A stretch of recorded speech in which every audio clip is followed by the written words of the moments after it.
بسم اللہ الرحمن الرحیم. السلام علیکم. میں ہوں محمد عثمان. آپ دیکھ رہے ہیں پروگرام حرف راز اور مقبول جان کے ساتھ. ناظرین, آج سپریم کورٹ نے سینٹ الیکشن سے متعلق اس کے طریقہ کار سے متعلق اپنی رائے کا فیصلہ سنا دیا, اور یہ واحد فیصلہ ہے جس میں اپوزیشن بھی خوش ہے اور حکومت بھی خوش نظر آ رہی ہے, اور دونوں فریقین اس کو اپنی کامیابی قرار دے رہے ہیں. آج ہم اس فیصلے پر گفتگو کریں گے. پی ٹی آئی کے کچھ لوگ ہمارے ساتھ ہوں گے اس پہ رائے دینے کے لیے, اور ساتھ ہی ایک اور جو اہم اقدام وزیر اعظم عمران خان صاحب نے کیا کہ پاکستان کے اندر صحت کا فروغ کس طریقے سے ممکن ہے, کون کون سے ہمیں حالات پیدا کرنے کی ضرورت ہے, اور ایسے کون کون سے مقامات ہیں کہ جو دنیا کی نظروں سے اوجھل ہیں, جن کو اجاگر کر کے ہم بیرون ملک سے یہاں پہ سیاحت کا فروغ کر سکتے ہیں, ان کو یہاں پہ راغب کر سکتے ہیں. موضوع کی طرف بڑھتے ہیں. اور یہ صاحب, آج ماشاءاللہ فیصلہ ایسا آیا ہے کہ اپوزیشن بھی جو ہے خوش ہے, حکومت بھی خوش ہے, اور کئی جگہ پر میچ فکس کر کے فیصلے بھی ہو چکے ہیں سینٹ کے. کئی جگہ پر اپوزیشن حکومت اپوزیشن پر جو ابھی کے پی کے میں بھی الزام لگا رہی ہے کہ جی لوگوں کو توڑنے کی کوشش ہو رہی ہے, رابطے ہو رہے ہیں. بلوچستان کے اندر بھی بات چیت چل رہی ہے, لیکن حکومت نے بھی پیشکش کی ہے اپوزیشن کو کہ مل بیٹھ کر ان دونوں صوبوں کے اندر بھی بات چیت سے معاملہ طے کر لیں. بہرحال پہلے فیصلے پر آتے ہیں کہ فیصلے کے حوالے سے کیا جو ہے اب ہونے کا حوالہ ہے, اور یہ کس قسم کا فیصلہ ہے. دیکھیں, پہلی بات تو ایک 7-8 صفحے کا فیصلہ ہے, اور ڈیٹیلڈ جو ہے فیصلہ جو ہے وہ ابھی آئے گا. لیکن اس میں بڑی عجیب و غریب قسم کی ایک پرنسپل آف لا جو ہے وہ انہوں نے اوپن کیا ہے, اور اوپن انہوں نے کیا ہے کسی پرانی ایک ججمنٹ کی بجائے. ایک تو یہ ہے کہ انہوں نے یہ کہا ہے کہ کانسٹیٹیوشن کے تحت ہونا چاہیے. ساتھ انہوں نے یہ کہا ہے کہ کانسٹیٹیوشن کے تحت ایک اس کا آرٹیکل ہے 218(3) جس کے تحت ان کو کہا گیا ہے کہ ایمانداری کے ساتھ جو ہے الیکشن ہونا چاہیے. تو کیا ایمانداری کے لیے اوپن ہونا ضروری ہے؟ کیا ایمانداری کے لیے ایک آدمی اپنی خفیہ دوسری بات یہ ہے کہ آپ کی 18th امینڈمنٹ کے بعد اگر ایک شخص اپنی رائے پارٹی کے خلاف دیتا ہے تو اس کے اوپر ڈیفیکشن کلاز نہیں لگتی. صحیح ہے, وہ دے سکتا ہے, یہ طے ہے. اب خریدتا ہے نہیں خریدتا یہ بات کی ایشو ہے, یہ ثابت کرنا. لیکن جو پرنسپل طے کیا اس کے ذرا فکر سنے سے, the secrecy of the ballot therefore has not to be implemented in the ideal or absolute sense. آسان کر کے سمجھا دے ذرا. ایک رازداری جو ہے یہ آئیڈیل طریقے سے اور مکمل طور پہ رازداری جو ہے یہ بیلٹ کی ہو ہی نہیں سکتی.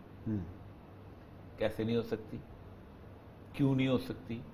پہلے تو اس کو ریزن آپ ریکارڈ کرنا کیوں نہیں ہو سکتی. ٹھیک, but to be tempered by the practical consideration necessitated by the process of election. صحیح, کہ اس کو ٹیمپر بھی کیا جا سکتا ہے الیکشن کے پروسیس کے اندر. یعنی اگر کبھی ضرورت پڑ جائے کہ سیکریسی آپ نے اس کی بیلٹ کی جو ہے اس کو توڑنی ہے تو یہ اب سپریم کورٹ کا فیصلہ ہے.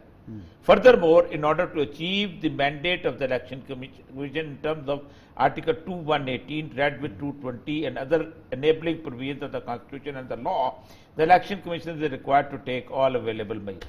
اب الیکشن کمیشنر کے ہاتھ کے اندر انہوں نے ایک تلوار پکڑا دی ہے. اب یہ تلوار کیا ہے کہ الیکشن کمیشن یہ فیصلہ کرے گا کہ ہمیں اندازہ ہوا ہے کہ الیکشنز میں دھاندلی ہو رہی ہے, کیونکہ آنیسٹلی 2018 میں کیا ہمارا ہے, اس لیے ہم نے اس سے پہلے ہی ایک پیش بندی کر لی تھی کہ ووٹ کس نے کس کو دیا ہے. لیکن اس کا نتیجہ کیا نکلے گا آپ مجھے یہ بتائیں. کیا کوئی عمران خان اپنی پارٹی کے بندوں کو اس کی سیٹ ختم کرتا نہیں کر سکتا, ڈیفیکشن کلاز ہی نہیں لگتا. اچھا چلیں حکومتی ورژن لیتے ہیں کہ ہمارے ساتھ پاکستان تحریک انصاف کی ایم این اے ہیں کمل شوزب صاحبہ, انہوں نے ہمیں جوائن کیا. السلام علیکم کمل صاحبہ. جی وعلیکم السلام. کمل صاحب بتائیے گا کہ آج کا جو یہ فیصلہ ہے سپریم کورٹ کا, اس کے حوالے سے آپ کو کیا اس میں اچھی چیزیں نظر آئی ہیں, کس طریقے سے صاف اور شفاف اب یہ پروسیس ہو سکتا ہے اس فیصلے کے بعد؟ بسم اللہ الرحمن الرحیم. Thank you very much. میں سمجھتی ہوں بہت خوش آئند ہے, اور ایک well begun is half done جو ہم کہہ رہے تھے, ایٹ لیسٹ اس کی طرف کوئی پیش قدمی تو ہوئی. اور یہ بہرحال اوریا صاحب بیٹھے ہوئے ہیں, جانتے ہیں 2006 سے یہ ڈیبیٹ چل رہی ہے, جس وقت یہ چارٹر آف ڈیموکریسی کی 23ویں شق میں یہی بات انہوں نے لکھی تھی انہی دو پارٹیز نے, جو آج بیچارے کھلبلی کا شکار ہے, پریشانی کا شکار ہے کہ اوہ یہ کیا ہو گیا. اس کی پہلی 3 لائنیں میں ضرور پڑھوں گی کیونکہ بہت ریلیونٹ ہے. To prevent corruption and floor crossing, all votes for the Senate and indirect seats will be by open identifiable ballot. اب اس 3 جملے پڑھنے کا مقصد یہ ہے کہ 2006 میں پی ٹی آئی بطور جماعت کسی بھی ایوان میں اس طریقے سے کسی میجورٹی کے ساتھ نہیں بیٹھی تھی, نہ سینٹ کا الیکشن کنٹیسٹ کر رہی تھی. لیکن جس وقت انہوں نے یہ ڈاکیومنٹ کرافٹ کیا اس وقت انہوں نے الفاظ استعمال کی to prevent corruption and floor crossing. تو اس کا مطلب ہے منڈیاں تو اس وقت بھی لگ رہی تھیں اور آج تک لگتی آئی ہیں. اس وقت بھی بہت ساری ڈیلیں بیچارے لوگوں کی ٹوٹ گئی ہیں, بہت کھلبلی مچی ہوئی ہے, پریشانی ہے.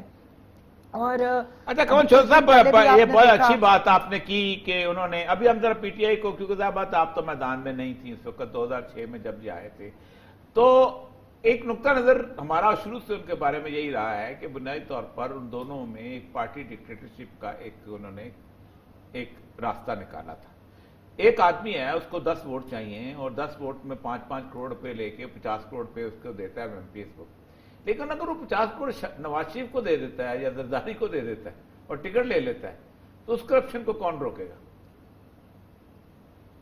آپ نے بالکل ٹھیک پوائنٹ آؤٹ کیا ہے. اس طرح کا جو یہ نظام ہے اس میں سب سے زیادہ اگر کوئی فائدہ اٹھاتے رہے ہیں تو وہ پارٹی کے چیئرمین اٹھاتے رہے ہیں, اور ڈائریکٹلی انڈائریکٹلی بالکل اٹھاتے رہے ہیں.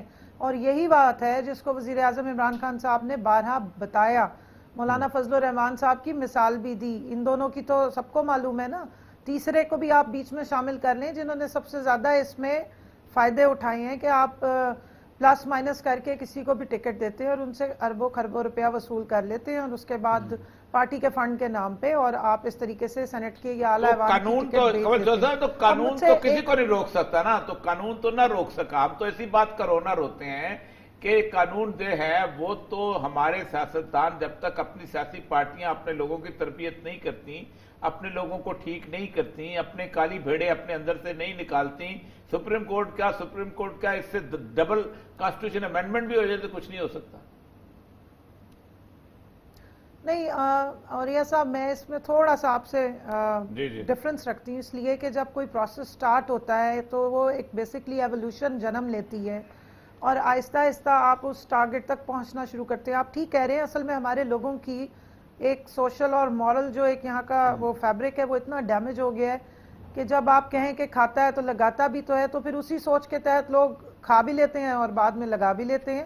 تو یہ کھانا اور لگانا دونوں کو جب تک لوگ اندر سے نہیں سمجھیں گے کہ غلط کام ہے, حرام ہے, اور جتنا آپ کے جتنے نمائندے بنتے ہیں اتنے ہی آپ کو سیٹیں ملنی چاہیے, اس سے زیادہ کی خواہش آپ کے لیے غلط ہے, تو پھر وہ لائن ڈرا ہوتی نہیں ہے. اور آپ نے ٹھیک کہا ہے, ابھی تو یہ پہلا قدم ہے. اگر ہمارے پاس اعداد ہوتے, پورے نمبرز پورے ہوتے, جیسے نون لیگ کے پاس 2/3 میجورٹی تھی, تو یہ 26ویں امینڈمنٹ جو ہے وہ یہ ہو کے رہتی.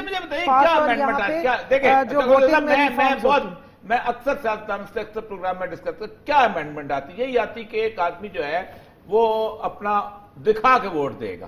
ٹھیک ہے, اب دکھا کے ووٹ دینے کے اندر سب سے امپورٹنٹ ترین چیز یہ ہے کہ آپ اس میں فلور کراسنگ تو نہیں کر سکتے. ٹھیک, یہی ہوگا نا کہ ایک آدمی پارٹی سے ادھر ادھر صرف یہی ہے کہ وہ گالی کھائے گا پارٹی کی, یا کیا کرے کہ دکھا کے ووٹ دے گا تو فلور کراسنگ بھی شامل کرتے. کیا امینڈمنٹ ہوتی کہ ایک آدمی جو ہے وہ مکمل ضمیر کے مطابق پارٹی کی لائن کو ٹو کرتے کے ساتھ ساتھ ووٹ دیتا, دونوں چیزیں ساتھ رکھ کے. دیکھیں آپ نے وہ 20 ممبران میں سے 1-2 تھے, عبید اللہ صاحب تھے ایک محترم, میں شاید نام ان کا پورا نہیں مجھے یاد رہا, جنہوں نے جب پرائم منسٹر عمران خان صاحب نے الیکشن سے 1.5 مہینہ پہلے ان 20 لوگوں کی لسٹ سامنے پریس کانفرنس میں سب کو دے دی اور ان کو پارٹی سے نکالا, تو انہوں نے آ کے پریس کانفرنس میں ہی ایک اور میں قرآن پاک اٹھا کے اس پہ قسم کھا لی کہ میں نے تو ایسا کیا ہی نہیں. ابھی جو ویڈیوز آئیں ان میں وہ بیٹھ کے پیسے وصول کرتے نظر آ رہی ہیں. اوپن آئیڈینٹیفائیبل بیلٹ میں کم از کم یہ منافقانہ رویے نہیں ہوں گے. پھر جنہوں نے نہیں دینا وہ کھل کے کم از کم بیان تو کرے نا, ایک موریلٹی تو نکل کر آئے گی. فلور کراسنگ کو آپ سٹاپ کریں گے تو کرپشن بیسکلی, اگر آپ منڈی بند کر دیں گے جہاں لوگ آ کے بکتے ہیں اور خریدار وہاں موجود ہوتے ہیں, تو بہت حد تک کم از کم 90% تو کمی آئے گی نا. ابھی بھی اس وقت بہت ساری ڈیلیں ریورس ہوئی ہیں, بہت سارے لوگوں کا نقصان ہو گیا. ٹھیک